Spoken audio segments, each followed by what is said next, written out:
Tá começando mais um Bem Viver, o programa que conecta agroecologia, saúde, alimentação e cultura popular com quem luta por um mundo mais justo e saudável. Eu sou a Aline Macedo, mas olha, dessa vez quem comanda a boa prosa de hoje é o Afonso Bezerra, direto de Belém do Pará, onde está acontecendo a COP30, o maior evento mundial sobre o clima. É com você, Afonso. Oi Aline, oi pessoal, estamos aqui em Belém acompanhando a cobertura da COP30 e trazendo agora os destaques do Bem Viver com os pés na floresta e os olhos no mundo. E nessa edição especial, uma entrevista exclusiva e necessária com a Angélica Mendes, a neta do líder seringueiro Chico Mendes. A realidade da energia eólica no Brasil, como a Escola dos Ventos, direto de Pernambuco. E a gente também traz a inovação que vem do Sahel, com a produção de carros elétricos lá em Burkina Faso. E a emocionante chegada da flotilha amazônica, direto do Equador para Belém. Tudo isso a partir de agora, aqui diretamente do estado do Pará, para o Bem Viver. Pois é, gente, o Bem Viver desembarcou aqui em Belém para acompanhar a COP30, a Cúpula dos Povos e também outros eventos dos movimentos populares, entre eles aqui o Espaço Chico Mendes. E olha só com quem a gente veio conversar aqui com a Angélica Mendes, a neta do líder seringueiro, ativista político, ativista ambiental, o Chico Mendes. A conversa, ó, ficou muito bacana, confere aí.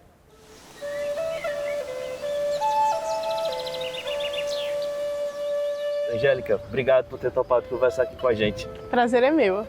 A pergunta que surge para a gente agora aqui dentro do Bem Viver é saber que se ele estivesse aqui entre nós, né, o que Chico Mendes faria e estaria achando de uma COP30 no coração da Amazônia? Ele está aqui entre nós. A gente fez esse espaço e a gente acredita muito nessa força, nessa presença que ele tem ainda dentro desse movimento, né? A gente sabe que meu avô foi uma pessoa que conversou com todos os públicos, é uma pessoa que marcou muitos corações, né? E a gente acha que ele estaria também, que nem minha mãe, se dividindo entre estar aqui com os povos da floresta, nesse espaço que é dedicado a eles, né? E estar lá dentro do espaço oficial, tentando mostrar que existe, né, um poder gigante no que as pessoas aqui da Amazônia estão fazendo nos seus territórios. Então eu acho que a atuação dele seria muito parecida com essa, assim, se dividindo para tanto mostrar para o mundo quanto estar junto com sua base. Pois é, e esse conceito, nessa luta dele, hoje no Brasil e no mundo de 2025 é mais do que urgente, né? É óbvio que a gente quer condições materiais dignas para todo mundo, né? Para todos os trabalhadores, para as pessoas, mas a gente também precisa manter a floresta de pé, né? Então, essa era a bandeira do Chico Mendes, né? Isso, é uma luta porque a gente sabe que existem diferentes tipos de desenvolvimento, né? E o modelo de desenvolvimento para a Amazônia não é esse modelo do agronegócio, já tentaram várias vezes, já faliram várias vezes.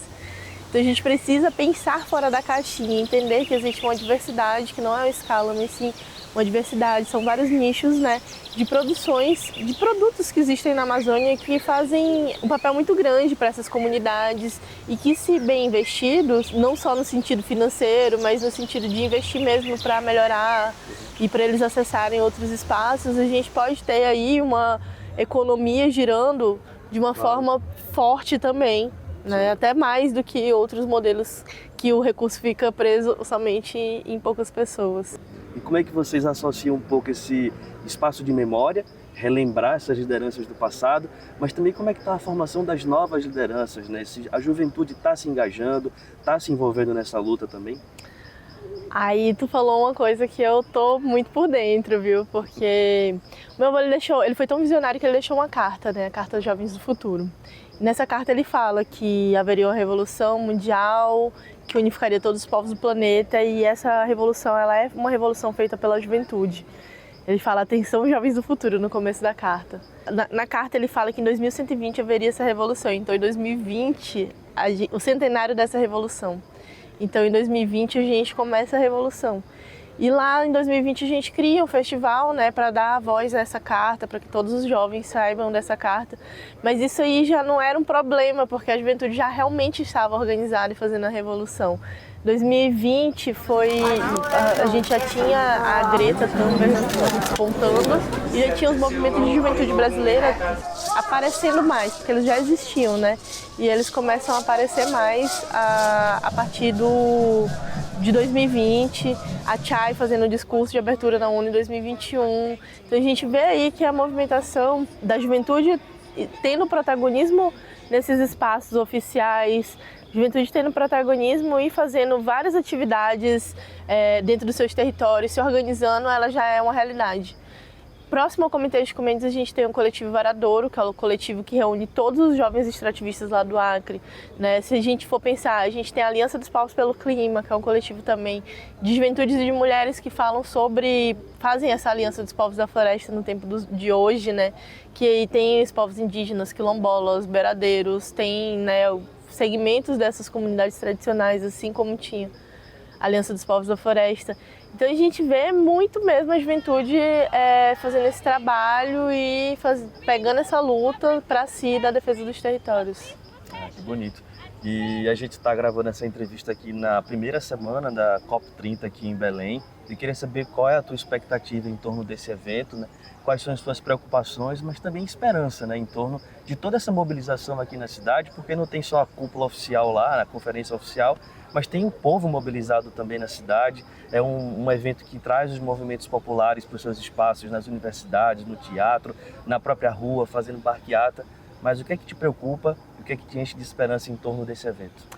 Exatamente, a gente tem os espaços oficiais e a gente nem espera muito deles, né? Porque a gente está no COP30 e os acordos que foram mais, né, audaciosos a gente não conseguiu cumprir.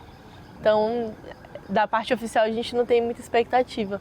Mas, de fato, essa união de pessoas do mundo todo, esse fortalecimento do movimento social do Brasil, né, dessa camada do espaço cívico aqui no Brasil, ele é um resultado, né? Não deixa de ser um resultado muito importante né, dessas pessoas, desses movimentos, eles mostrarem a sua força e conseguirem ter essa visibilidade.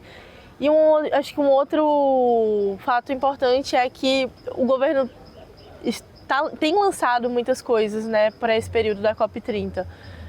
Então, por mais que a nível global talvez a gente não tenha, mas eu estou vendo os progressos a nível Brasil e espero que eles sejam bem ambiciosos e sirvam de exemplo para outros países também. A luta dos Ecumenes, ela pode ser resumida na frase floresta em pé, na verdade.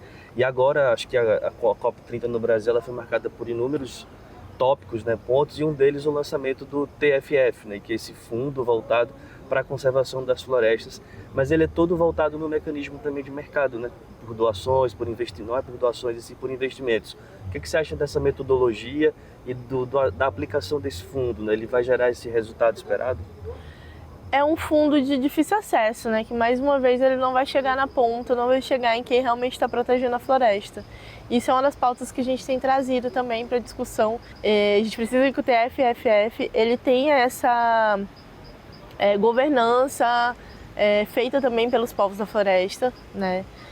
Para que esses mecanismos eles sejam melhorados e que seja mais acessível. A gente também tem lutado para que não seja só 20% que seja destinado, e sim 50%. Sim.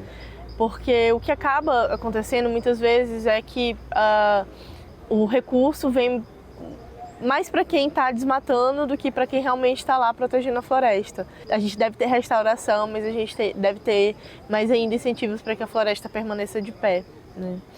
Então acho que é nesse caminho que a gente entende que a participação dos povos da floresta nessa governança pode ser um bom orientador para que a gente tenha mecanismos que funcionem melhor. Eu vou usar a campanha agora, né, dos parentes. A resposta somos nós.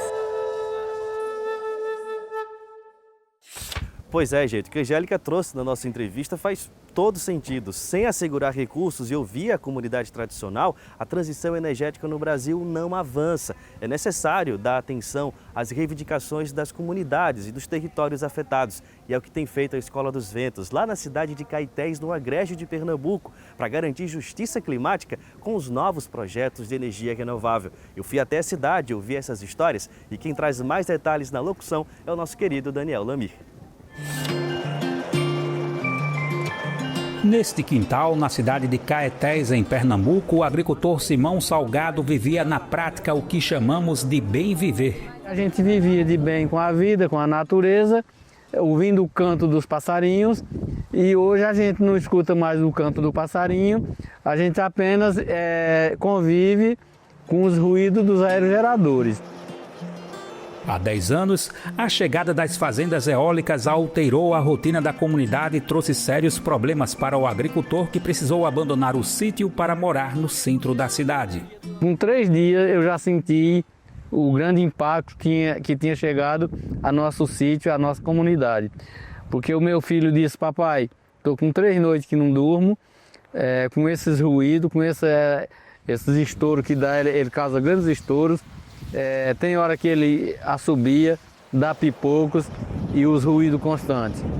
Então eu senti que naquele momento a gente tinha perdido a paz, tinha perdido o sossego, e daí por diante veio os outros impactos, prejuízo na produção. Não foi só a família de Simão. Na casa de Dona Josefa, vizinha de Simão, ninguém vive mais sossegado. O barulho dos aerogeradores tem tirado o sono dela e da família. No início desse empreendimento, eu fiquei meses sem dormir. Eu não dormia não, eu deitava, mas não dormia. Eu parecia que quando era o dia amanhecendo, parecia que eu tinha chegado numa festa, a noite toda acordada. Mas até hoje, eu mesmo não consigo dormir direito não. Aí por conta disso eu também não quero tomar medicação para dormir, para não ficar dependente. Mas ela é um sono, não é um sono legal, que você deita e relaxa. Há uma década, o Brasil vive um boom de energia renovável e quer usar esse segmento para liderar a transição energética no mundo, despontando como grande agente no combate às mudanças climáticas.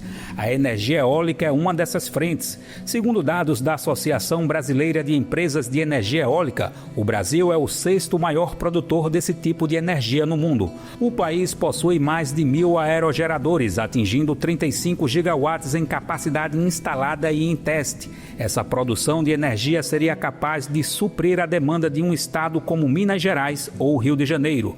Mas especialistas questionam as ideias por trás desse boom. Fontes como eólica e solar surgem como alternativa para matrizes mais poluentes que usam combustíveis fósseis. Não é o caso do Brasil. Hoje, grande parte da matriz energética do país é limpa, com destaque para a hidrelétrica. O professor João do Vale, da Comissão Pastoral da Terra, questiona o que ele chama de pressa para adotar uma transição energética no Brasil. Não é que o Brasil não possa entrar na onda da produção de energia através de fontes renováveis. A questão é que a nossa fonte já é renovável. Então, a gente está vivendo uma pressa que não é real, não é necessidade real. Então a gente está passando por uma disseminação, teste mesmo de usinas eólicas que são implantadas de qualquer jeito, sem respeitar o direito das comunidades, adoecendo as comunidades, expulsando as pessoas de seus lugares e provocando muitas mortes, inclusive. Para se contrapor a essa onda de eólicas em Pernambuco, agricultores atingidos e pesquisadores criaram a Escola dos Ventos, que tem o objetivo de pautar uma transição energética justa e que respeite os direitos das comunidades tradicionais. Eles se reúnem para registrar os impactos e criar laços para confrontar juridicamente as empresas, como explica o professor João do Vale e o aluno da escola, Simão. A nossa missão é, o nome já diz, escola, né? É entender a realidade, discutir a realidade e planejar coletivamente caminhos de reparação jurídica, sabe? Reparação dos direitos e tentar que essas famílias, de fato, voltem a ter paz. Os empresários dizem que é uma energia limpa e renovável e que trouxe desenvolvimento para o município, mas que até então a gente não viu esse desenvolvimento para quem veio. Especialistas e dados mostram que o desafio no Brasil não está nas fontes de energia, e sim no uso da terra. O desmatamento e a agropecuária são os principais emissores de gases do efeito estufa no país, colocando o Brasil como responsável pelas mudanças climáticas. O tema foi debatido na Escola dos Ventos durante a Semana do Clima da Caatinga, no início de outubro, e mostrou que as soluções estão no território. Para João do Vale, o governo, as empresas e a sociedade precisam mudar a relação com a terra para assegurar uma transição justa. Transição energética no Brasil é mudar o modelo agrícola. É privilegiar o pequeno camponês, a agricultura familiar, as comunidades tradicionais. Isso é transição energética.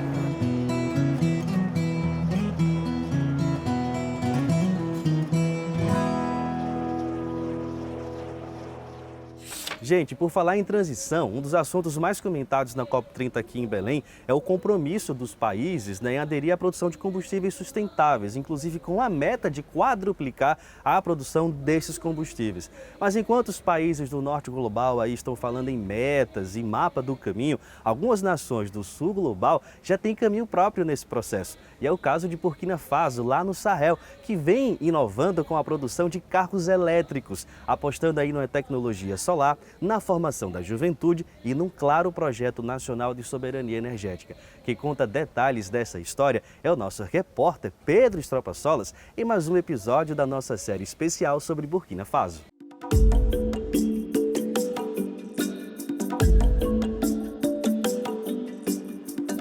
O nome Itaouá é uma homenagem a um vilarejo próximo de Ouagadougou, a capital de Burkina Faso.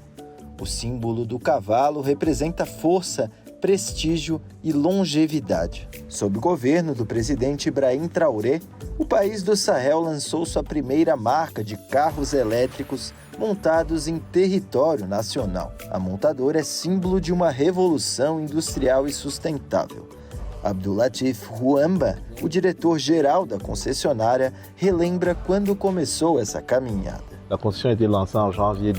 A produção começou em janeiro de 2025.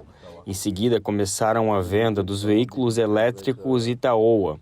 Começamos com 2 modelos de entrada, Itaouá Sahel e o Itaouá Native. Hoje é possível dirigir com conforto, a baixo custo e ainda proteger o meio ambiente para futuras gerações. Com o apoio técnico da China, os veículos elétricos são montados em Ouagadougou, um distrito a 25 quilômetros da capital do país. Ruamba explica que os engenheiros locais foram treinados em fábricas chinesas e agora aplicam esse conhecimento em solo africano. O objetivo é, nos próximos anos, desenvolver modelos e designs totalmente nacionais.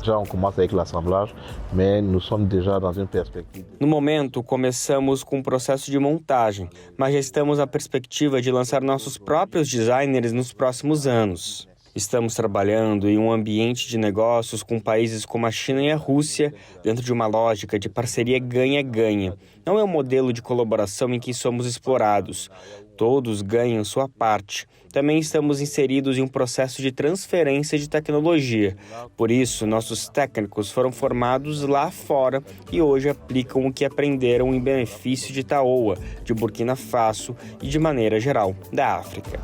O modelo mais popular é o Sahel, um carro compacto 100% elétrico e equipado com tecnologias avançadas, como GPS, Bluetooth e sistema de recarga solar. Uma carga completa no veículo custa entre 3.000 e 6.000 francos CFA, o que equivale a um valor entre 30 e 60 reais. Para se ter uma ideia, o litro da gasolina no país custa em torno de 8 reais. O vendedor Sheikh Omar Koné explica por que ele é tão econômico. O Itaouá Sahel tem uma autonomia de até 330 quilômetros e pode ser recarregado em apenas 30 minutos em casa ou em estações rápidas. A grande vantagem dos veículos elétricos é o baixo custo por quilômetro rodado. São econômicos, ecológicos e fundamentais para um país que enfrenta dificuldades na gestão de combustíveis. Com os elétricos, ajudaremos a população a se deslocar mais facilmente e de maneira sustentável. Segundo os representantes da montadora, essa nova indústria automobilística é parte de uma estratégia do governo de Ibrahim Traoré para alcançar a soberania energética, fortalecendo a juventude do país. Sheikh Omar Koné celebra o momento de Burkina Faso. O país está evoluindo em vários aspectos do transporte, infraestrutura e muito mais. Muitos burkinabés acreditam na eletrificação. Já vendemos carros para o Estado, para particulares e até para uma empresa que opera táxis elétricos. Estamos no caminho certo. O povo burkinabé realmente confia no elétrico. Apesar do debate sobre o uso de minerais como lítio e cobalto, os carros elétricos apresentam menor impacto ambiental, com a ausência de emissões diretas de CO2 e outros poluentes. Hoje circulam na capital Ouagadougou cerca de 30 táxis elétricos da marca criada pelo governo burkinabé. O diretor-geral da Itauá revela os planos de ampliar essa frota para mais de 100 veículos nos próximos meses. É importante notar que em Burkina Faso, a maior parte dos táxis é bastante antiga. Veículos importados, conhecidos como França ao Revoar, são carros que chegaram ao país já muito desgastados. Nosso objetivo é criar uma nova dinâmica que permita aos taxistas utilizarem veículos totalmente novos, que são muito mais rentáveis em comparação aos movidos a combustíveis fósseis. Acredito que nos próximos anos poderemos conquistar primeiro a África Ocidental, depois toda a África e, por que não, chegar a países europeus, americanos e asiáticos.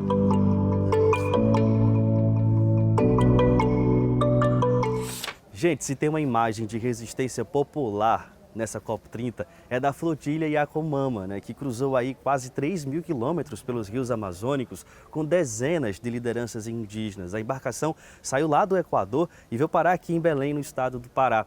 E eles não chegaram aqui para fazer cena na COP30 não, viu? Essa travessia traz demandas concretas e uma mensagem direta para o mundo. Eu e a Mariana Castro, nossa repórter aqui do Brasil de Fato, fomos acompanhar a chegada da flotilha aqui em Belém. Confere só.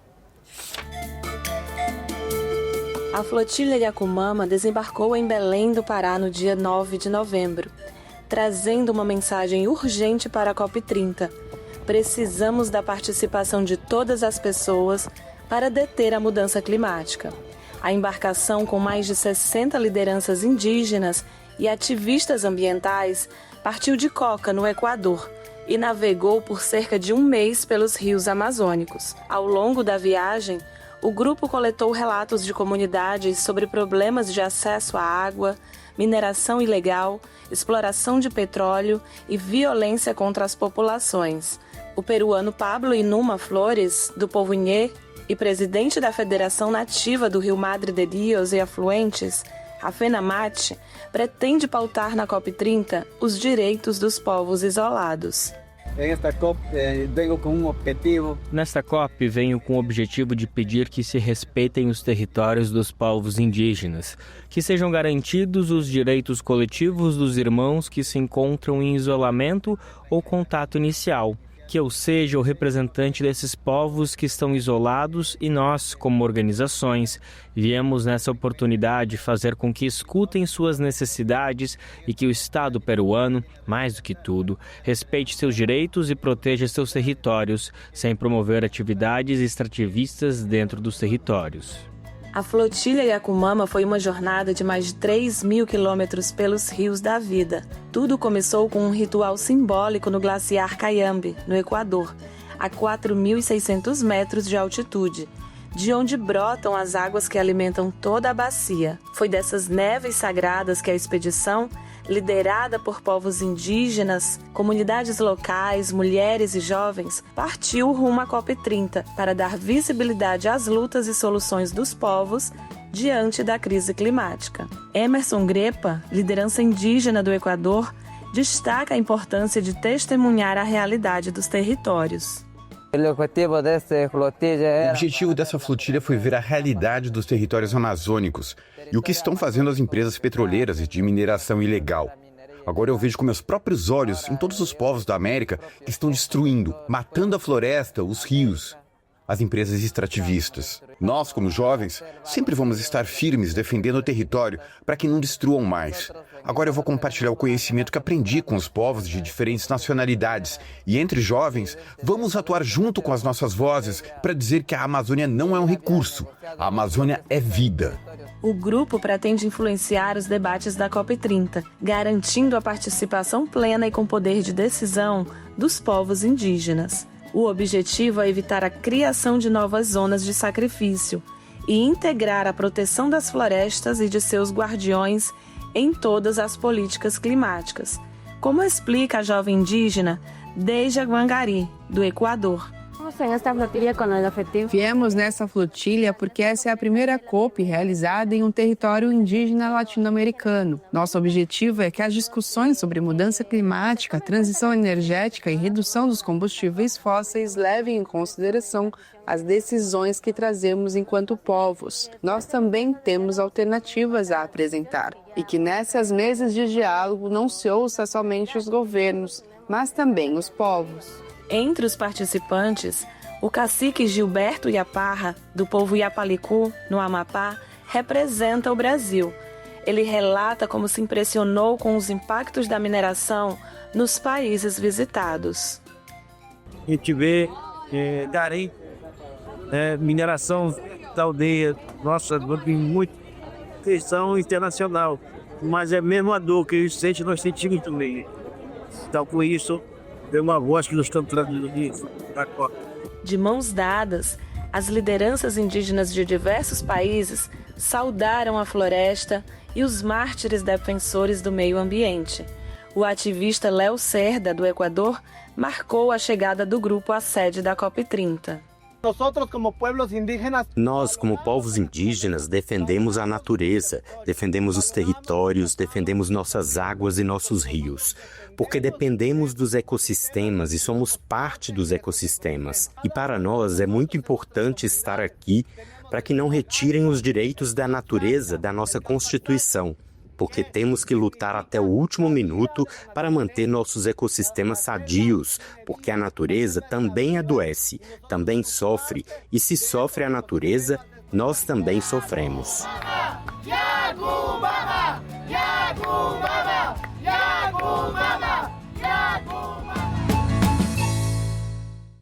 Gente, essa edição especial do Bem Viver, direto de Belém, vai ficando por aqui. Como a gente sempre diz, em todas as nossas edições, a crise climática ela é complexa, mas a solução passa pelas pessoas que estão no território. A COP segue ainda até o dia 21 de novembro. A Cúpula dos Povos, como sempre, seguirá aí na resistência. E nós aqui do Bem Viver continuaremos acompanhando todos esses assuntos. Muito obrigado pela sua audiência, um forte abraço. Para você que está nos ouvindo pelo rádio, a dica é acompanhar também a nossa versão em vídeo, lá no nosso canal no YouTube, do canal do Brasil de Fato.